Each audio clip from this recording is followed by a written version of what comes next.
这是楼观宗圣宫内一处安静的角落。1000多年来，这些业已残破的石碑和雕像，一直默默地守护着一份特有的宁静。历史的风雨沧桑，已让今天的我们看不出他们昔日的模样。不过，正是这些躺卧在萋萋荒草中的残垣断壁，见证过一段曾经的传奇。在这个传奇中，包含着一个伟大王朝对一个宗教的礼敬，而正是这份礼敬，曾开启了终南楼观一段最为鼎盛的光辉岁月。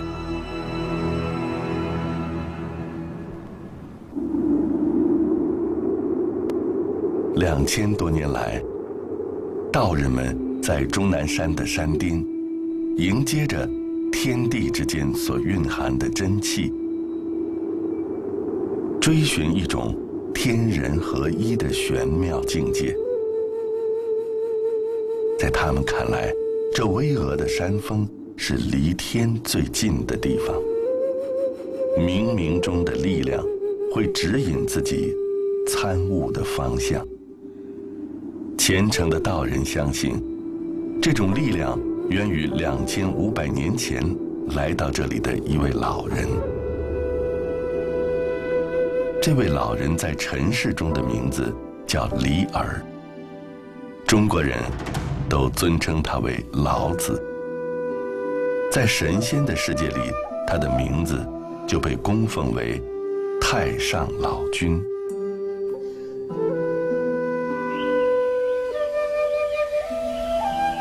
自老子著写《道德5000言》以来，直到东汉之前的700年里，道家思想受到了历代人们的尊崇。但这一时期的老子，在世人眼中，依然只是一个充满智慧的哲人。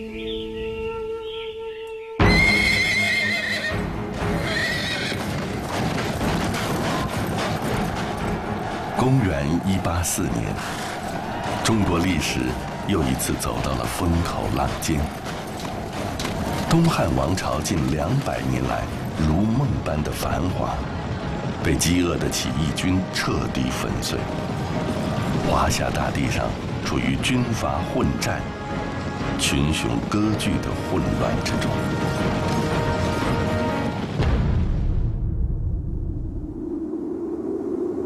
在这个百姓颠沛流离的乱世里，有一个渴望天下太平的人，把目光投向了老子。不过这一次想起老子的，不是君临天下的皇帝，也不是独霸一方的诸侯，而是西汉开国功臣张良的第8代孙张道陵。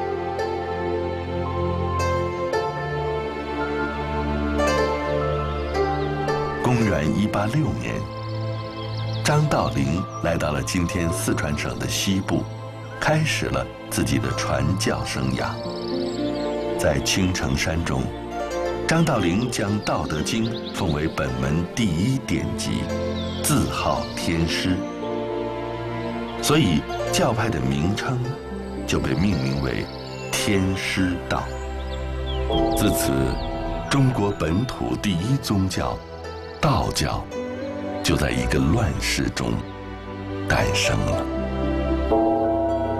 原来一只道教实相最后形成一只世界，成有组织、有原则、有制度、有体制，形成一只教。这个道教的道就还是一道老子、黄老的实相，道家的实相，而跨度了几千年，就形成了道教。公元191年，张道陵的嫡孙张鲁在接任第2任天师后，开始奉老子为太上老君，作为道教至高无上的尊神，供教徒朝拜。就这样，历史从传说变成了神话。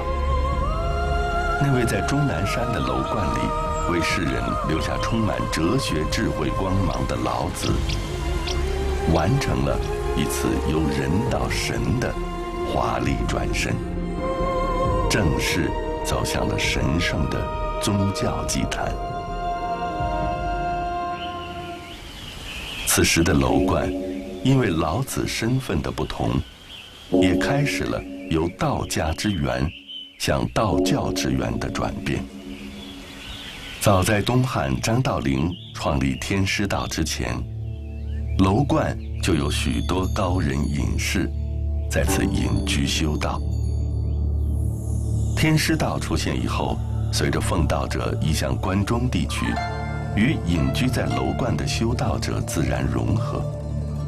在三国末期，逐渐形成了一个以《道德经》为根本经典，以老子为唯一最高崇拜的道教教派——楼观道。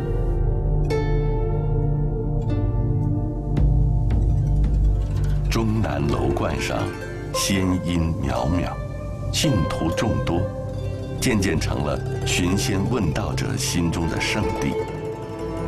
然而，刚刚形成规模的楼观道，在不久之后，就遭遇了一场重大的危机。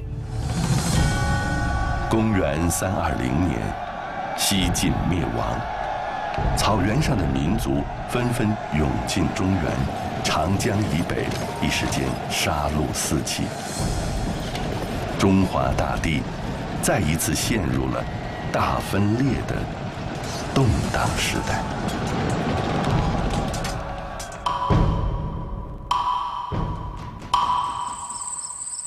在这个痛苦的乱世中，楼观的道人们四散逃难，仅有寥寥数人留了下来。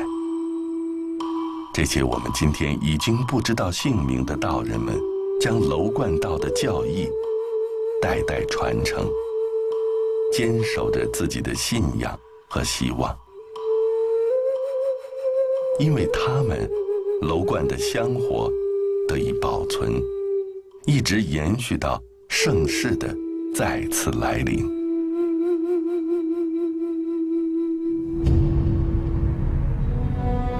公元618年，历经400年分裂与战乱的中国，终于迎来了统一的曙光。大唐帝国以前所未有的姿态出现在了历史舞台。也就在这一年，终南楼观迎来了一位皇帝的拜访。刚刚定都长安的唐高祖李渊，也来到楼观中见教祈福。皇帝的荣耀照射在这已寂寥了300年的楼观台中，让它焕发出了勃勃生机。不过，这还不是楼观最辉煌的时刻，因为此时的李渊看到了老子的神像。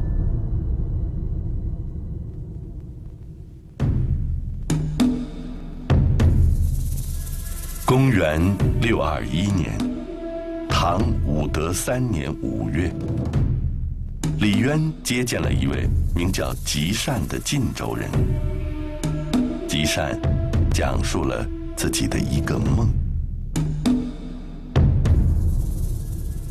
他说，在梦中见到一位白发老者，老者让吉善转告李渊说，替我告诉大唐的天子，我是他的祖先，今年平定各路叛贼后，他的子孙可以享有1000年的国运。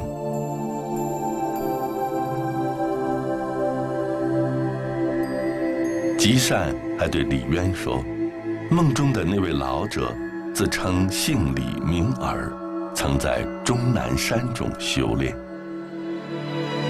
这是一个惊心杜撰的梦，李氏皇族拥有部分的鲜卑血统，李渊需要一个有威望的汉人先祖来安抚天下的民心，以便维护新建帝国的统治。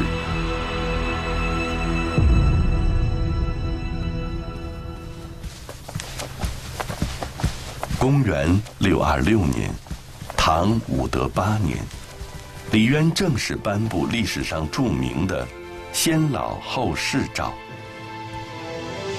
在这道诏书中，李渊制定了道教为首、儒教次之、佛教为末的三教次序，确立唐帝国奉道教为皇家宗教的崇道政策。这是自东汉道教建立以来第一个辉煌的顶点，被奉为一个庞大帝国的最高信仰。这个道教啊，在唐代是个国教，无论你是否有人对此提出其他的意见，但是这个唐代有一个重要的事实，这是不争的事实，那就是唐代的道士对道士的管理，它是放在中正寺。中正寺啊是管辖这个皇室这个陈言的这么一个机构。那为什么他放在这边？他就认为这个也是自己的本家，对吧？他把这个老子也看到自己的祖先，所以他在国家祭祀里面你可以体现出来。在李渊的巧妙布局下，老子成了大唐皇帝的先祖，道教成了帝国第一宗教，楼观的地位也自然开始步入皇家的核心范围。在颁布先老后世诏的同一年，李渊下旨将楼观改名为宗圣宫，并赐田10顷，米200担，帛1000匹，用以重新修建庙宇。楼观昔日破旧的房舍开始拆除，一个浩大的皇家工程开始进行。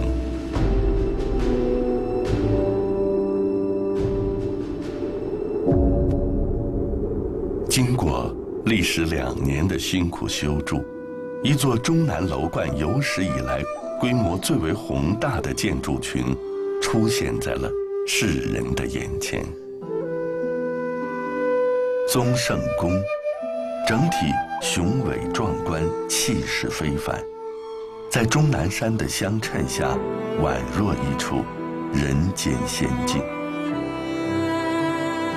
《大唐宗圣观记》里曾对他做出这样的赞叹：重台虚朗，招来云水之仙；广大配乎天地，光华方诸日月。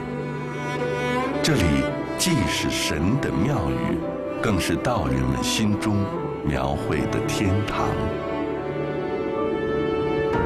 自此，古楼观高到云脊，香火鼎盛，一跃成为大唐帝国道教的中心。楼观被世人誉为道家祖庭。老子的思想在历时1000年后，又一次为这座低矮的山梁赋予了巨大的荣耀。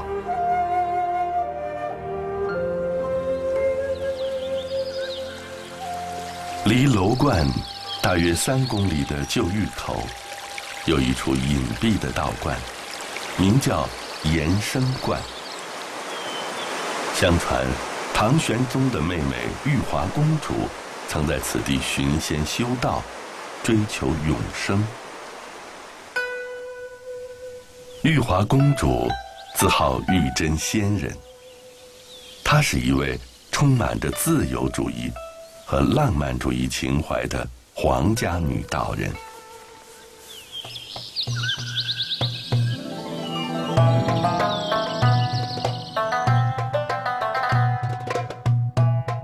在1300年前的延生观里，经常可以看到这样的情景：年轻富有才气的诗人们与玉真仙人品尝着山泉水煮过的香茶，弹奏着西域来的琵琶，欣赏着奔放热烈的舞蹈。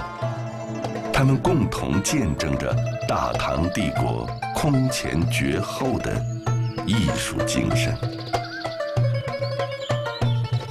公元732年，李白在延生观写下一首名为《玉真仙人词》的五言诗，来赞颂这位不拘一格的公主。玉真之仙人，时住太华峰。清晨鸣天鼓，标须腾双龙。弄电不辍手，行云本无踪。几时入邵室，王母应相逢。就在李白作诗的这一年，大唐帝国进入了全盛时期，这是中国历史上最富创造力和想象力的黄金时代。此时，道教的荣光也在这如日中天的国力中达到了一个史无前例的巅峰。唐玄宗李隆基开始大力提高道教在国家中的政治地位。他不仅再次重申道教为帝国的第一宗教，还亲自拜祭老子，将老子追封为大圣祖玄元皇帝。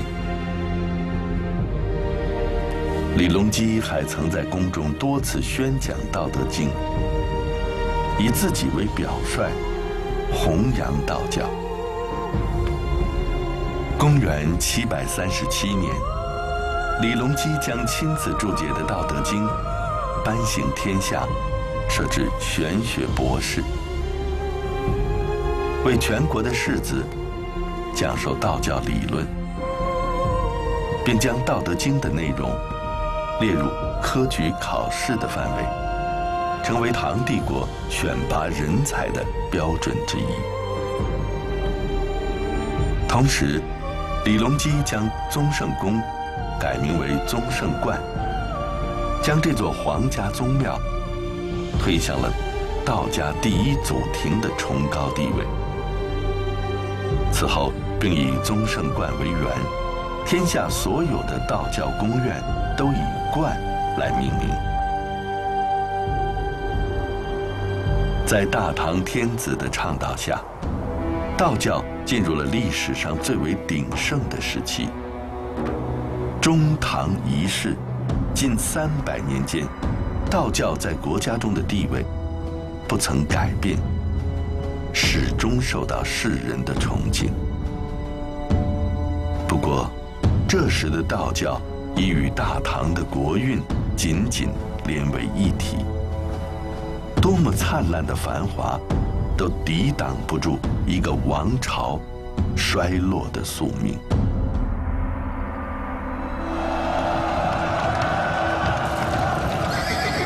公元880年的冬天，出身草莽的黄巢率领农民起义军，攻陷了帝国的都城长安。大唐王朝自此陷入万劫不复的深渊。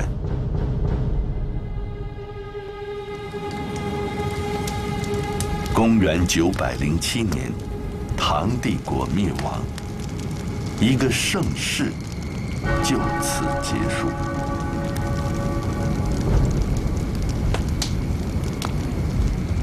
长安的硝烟飘进了终南山，风光无限的楼观随着这个伟大的帝国一同从辉煌走向了衰落。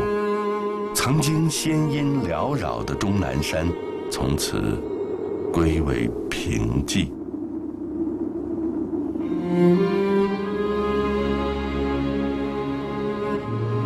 在时光的风雨消磨中，终南山往昔的荣耀已渐渐成为历史。大唐帝国时的鼎盛繁荣，也已成了人们口中的传说。但道的精髓由此传承下来。伴随着漫卷的云雾升腾变幻，赋予了这里一种波澜不惊、内敛含蓄的独特气质。